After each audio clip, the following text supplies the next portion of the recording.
Hello, and welcome to this edition of the Indiana State Police Public Information Program. I'm your host with the Public Information Office, Sergeant Dave Burston. Today we're at the headquarters of the Indiana State Police, specifically at the headquarters of the Indiana Missing Children Clearinghouse. And we're going to be talking to you about a very important issue, and that's what to do in the event your child or a neighbor's child or perhaps your grandchild is abducted either by a stranger or perhaps by someone within your own family or someone you know. So please stay tuned for this very important program, and we'll be right back after this break. I want to be a millionaire when I grow up. No one ever says, I want to be a junkie when I grow up. Don't let drugs get in the way of your dreams. Where have all the children gone? Long time passing. Every day, 10 children are killed by gunfire. You can help stop the violence. Call 1-800-WE-PREVENT. Not one more lost life. Not one more grieving family. Not one more. Gone to graveyards one by one. Oh, when will we ever learn?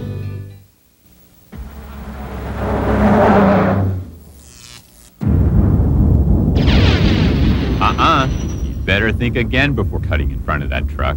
It takes trucks twice as long to stop as cars. There's a no zone in front of that truck. Crashes happen when cars cut in front of trucks. So, look for the whole front of the truck in your rearview mirror and signal before pulling in, and then don't slow down. Drive smart. Don't hang out in the no zone. My teacher tells us just say no. Policemen said the same thing. They should walk home through here. 'Cause the dealers don't take no for an answer. To Kevin Scott and all the other kids who take the long way home, we hear you. Don't give up. Hello and welcome. As mentioned at the beginning of the program, we're going to be talking about the Indiana Missing Children's Clearinghouse, and with us today is our guest, Mr. Andre Clark, and I'd like to introduce him to our audience. Andre, welcome to the program. Thank you very much. Before we get started, I'd like to learn a little bit more about you, and I think our audience would too. Tell us about your prior experience and history before coming to work with the state. Okay. After graduating from college, I entered the military, and I completed 20 years in the U.S. Army as a Army major. Mm-hmm. And this was my final assignment out at Fort Ben Harrison, and I was offered the opportunity to come on with the state police, and I thought it was a great opportunity, and I took it. Well, excellent. So Indiana was not your native home? No, I'm originally from New York City. From New York City. You don't have a New York accent. No, after 20 years in the military, no one does. You got rid of it that way. That's correct. So after finishing up your tour at Ben Harris, you figured Indiana was a good place to stay. Yeah, I pretty much got hooked on Indiana after the first year. Well, a lot of us do. I left and came back myself also. Now, as far as your tenure with the Indiana Missing Children's Clearinghouse, how did you become aware of this position, and what made you decide to take this position? I had, as most people are aware, the state police is a paramilitary organization. So after 20 years in the military, I felt very comfortable with coming to an organization like this. And the position was open, and I applied for it, and through a pretty rigorous process, I finally was selected to head the state's clearinghouse. And you've held that position how long now? This is going on my 6th year. So you must enjoy it. It is. It's a lot of fun. It's definitely a very, very much needed organization within the state. Yeah, and I think we need to put in context for our people that are watching and listening, because you hear somebody say it's a lot of fun. It's probably fun from the aspect of being able to help find children, help reunite them. Exactly. We work a lot with the public as well as law enforcement agencies to locate missing kids, and not just within the state but also outside the state of Indiana. Well, I think this would be a good point to define what is a missing child. Okay. State law identifies 4 criteria for a child to be designated a missing child, and all 4 criteria must be met. Number 1, the child must be under the age of 18 years. Okay. Number 2, the child must be a temporary or permanent resident of the state of Indiana. Now that pretty much gives a lot of leeway. Even if a child is in theory just passing through the state with his parents, if he gets lost, it still fits that criteria. So that's transient passing through Exactly, the state. exactly. So the bottom line, if there's a child missing, they come up missing in this state, your resources are going to be there to help them. Exactly, exactly so. And what are the other criteria? And then the child must be at a location that is unknown to its parent or legal guardian. So. Okay, and the final criteria is most important. The fact that the child is missing must be identified to a law enforcement agency. So there has to be an official report. That's correct. So. And I'd like to, at this time, maybe dispel a rumor that some people have that there is a waiting period for reporting a missing child. There is no waiting period for reporting a missing child. By state as well as federal law, a missing child report will be taken by any law enforcement agency from a parent or guardian once the child's location is unknown to that parent or guardian. So there's no waiting period, no 24 hours. Well, I think that's a good point to emphasize, and especially here, folks that are seeing this program will recall it was just about a month ago, we kind of had a reverse situation that was in the news where a child was, a large family had stopped at a gas station as they were passing through, and the child was left behind inadvertently, and this resulted in kind of the child reporting themselves missing. Yeah. So, but was there any involvement? Many times you don't get involved because it can be handled from a local authority position. That's correct. In most cases, if local authorities can handle it, they still do the reporting process, but it doesn't come up to the clearinghouse except as a historical record. So that just gives you the information that the child was missing. That's correct. Maybe several hours later was found. Maybe the child wandered off. You get that historical information. That's right. By state law, we are required to maintain the official state statistics on missing children. We're going to take a short break. When we come back, we're going to learn more about the Indiana Missing Children's Clearinghouse, so please stay tuned. We'll be right back.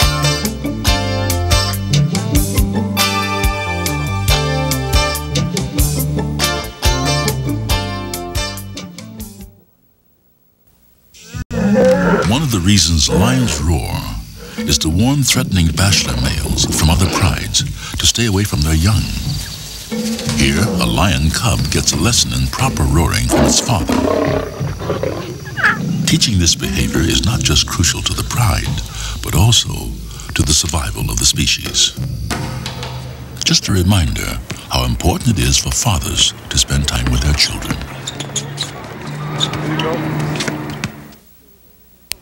Last year, over 1 million children came face to face with child abuse. But this year, there's a program that can help stop the abuse before it starts. A program that reaches out to new parents, that teaches them how to cope with the stresses that lead to abuse. But we need your help where you live, because without it, many of the children born today will become victims of abuse tomorrow. Call 1-800-CHILDREN. The more you help, the less they hurt. Hello and welcome back to the program. If you're just joining us, I'm Sergeant Dave Burston, Indiana State Police Media Services Officer, and we're here with the Director of the Indiana Missing Children's Clearinghouse, Andre Clark.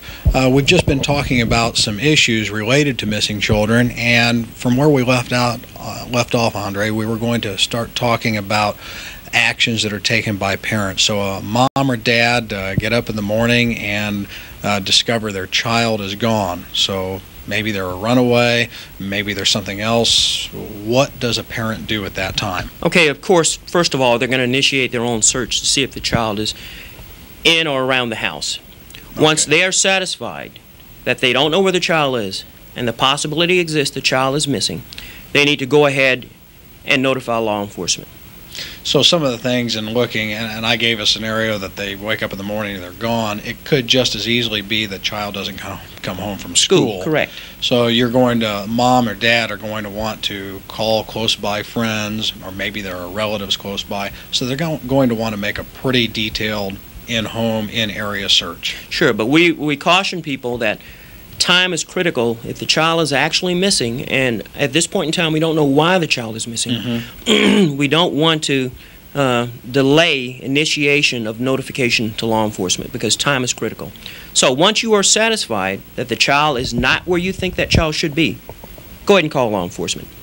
So now law enforcement has been called, and what are the expectations that what will happen then? Okay, first thing is law enforcement agency which you speak with over the phone will give you instructions. They will in all probability tell you they're sending a car out to your location to take a report, initial response. At that time, that officer responding to the call is going to need some information. A complete description of the child, what the child was wearing the last time the parents saw that child, age, height, weight, color of hair, any distinguishing marks the child has, and then critical, very critical, a current photo of the child. The current photo is probably the best resource we have for finding that child, because that, when it comes to a child, is a primary means by which we identify that child. And a current photo can be something as simple as a school photograph, or maybe it's a family portrait that's been taken for parents or grandparents. Sure, even a recent snapshot will do. We can take that and use that. We can blow it up, and it makes a very good picture for law enforcement to use to identify that child. And one other thing that I would like to add is parents are going to be stressful when that initial phone call is made and may not understand the necessity for law enforcement to initially collect that basic information. And I can imagine from a parent's perspective they're going to want the National Guard called out and everything to help find their child, but we have to get that initial basic information, child's name, descriptive factors, possible areas where the child could be. That's right, because you have to remember, this law enforcement agency has never seen the child. They are looking for a child among thousands of children that are out there. And so they need some way of determining exactly what your child looks like. And this also plays a key role as we talk about what law enforcement agencies do when they receive that report, what actions they take. Well, let's talk about that now. Okay. Law enforcement agency, upon receiving that report, will do a couple of things. Number one, they're going to conduct their initial investigation. Their goal is to determine what type missing child they have, and this comes back to the categories. That's right. We have categories of missing children, and based on that category, each law enforcement agency will take specific actions to try to locate that child. In addition, one of the key things every law enforcement agency will do is to enter that child into the National Crime Information Computer System, which is operated by the FBI. And that many people have heard of that on police shows. NCIC, sure. NCIC, right. And the key thing about NCIC is that once you enter a person in NCIC, that information that person is missing goes nationwide. Every law enforcement agency in the country has access to that information concerning that missing child. And that includes that description you gave the law enforcement officer. Now, an important factor to add with that information is only good if the child wants to be found. If we're talking about a runaway and maybe they're 15, 16 years of age and they maybe appear to be of age, and if they're stopped by a law enforcement officer and they fail to give the correct information as far as their name, their date of birth, we're not going to find them in the NCIC. That's correct, because in NCIC we reference the child's name and date of birth to determine the identity. Those are the key factors that we enter to determine the child's actual identity. Please stay tuned. We have lots more information for you. We'll be right back, but first, listen to these messages.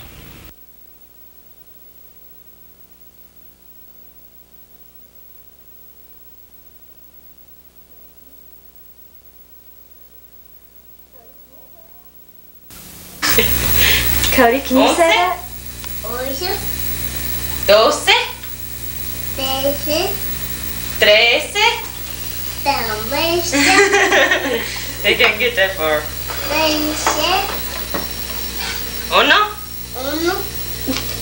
Cody said yay!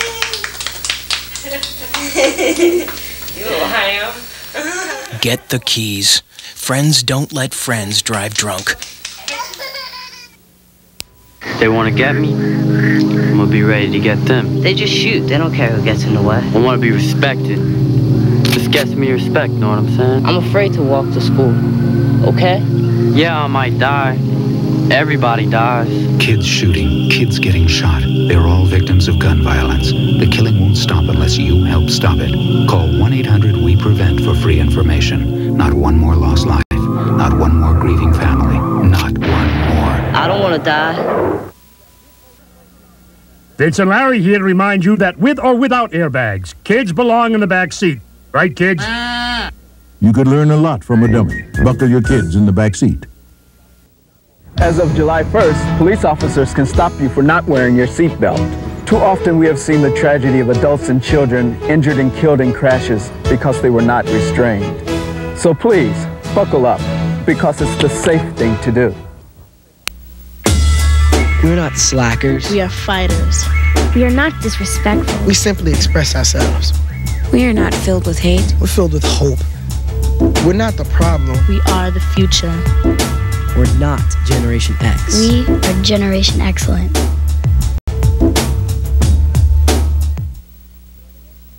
Hello and welcome back to the program. If you're just joining us, my name's Dave Burston. I'm a sergeant with the Indiana State Police Media Services, and our guest on the program today, as we are discussing missing children, is the director of the Indiana Missing Children's Clearinghouse, Andre Clark.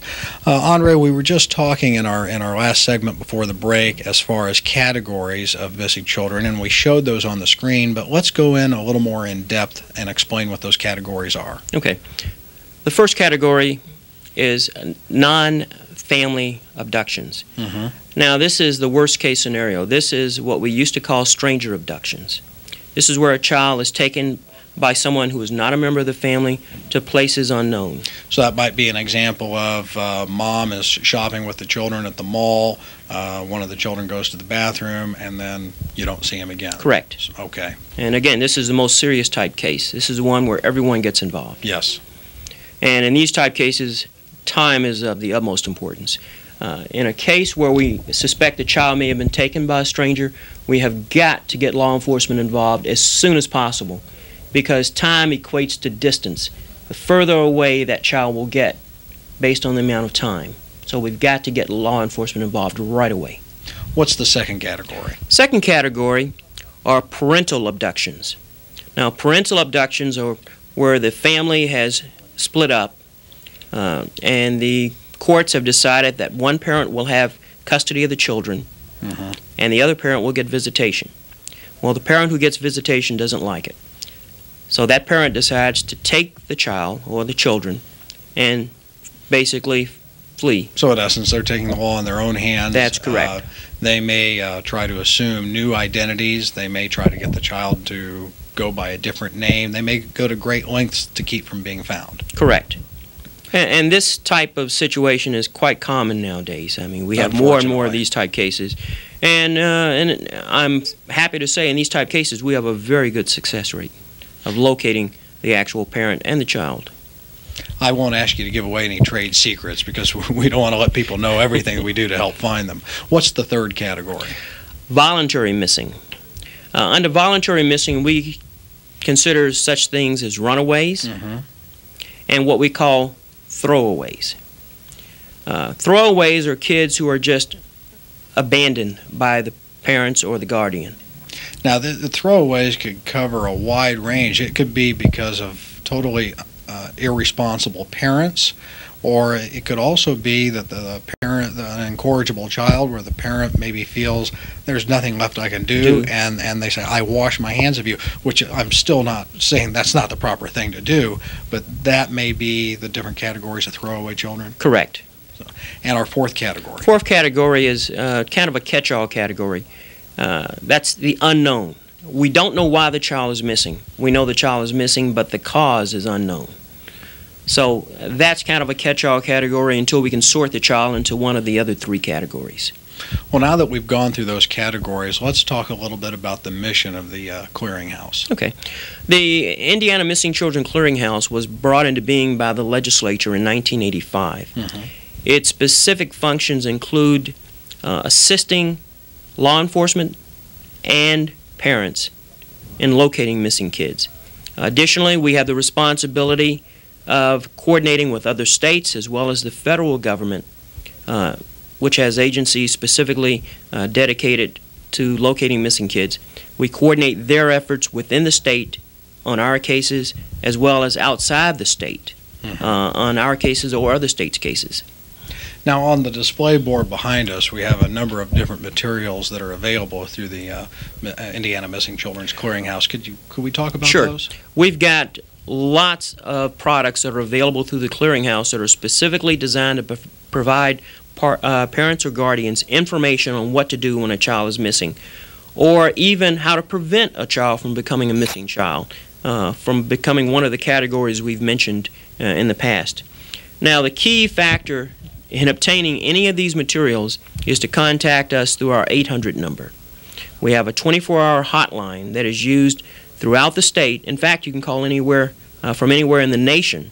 Why don't you go ahead and give us that 800 number, and then we'll need to take a break. Sure. That number is 1-800-831-8953. And give that one more time for us. 1-800-831-8953.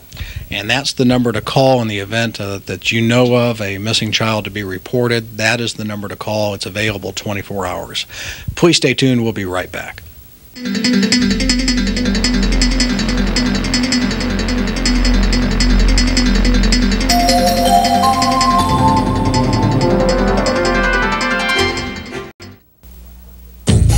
We are all different. We have one thing in common. The first time we were offered marijuana, we said what was on our mind.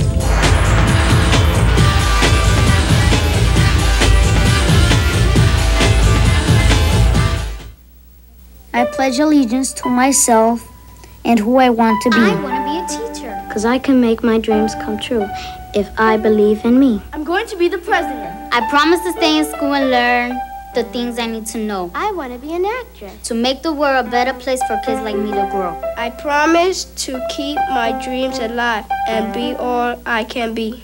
I know I can, and that's because I pledge to stay drug-free. Love yourself. Stay drug-free.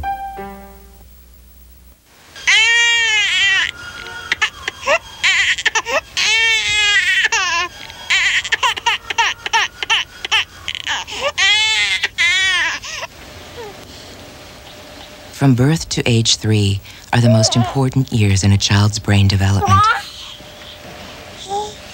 The time that defines who they become.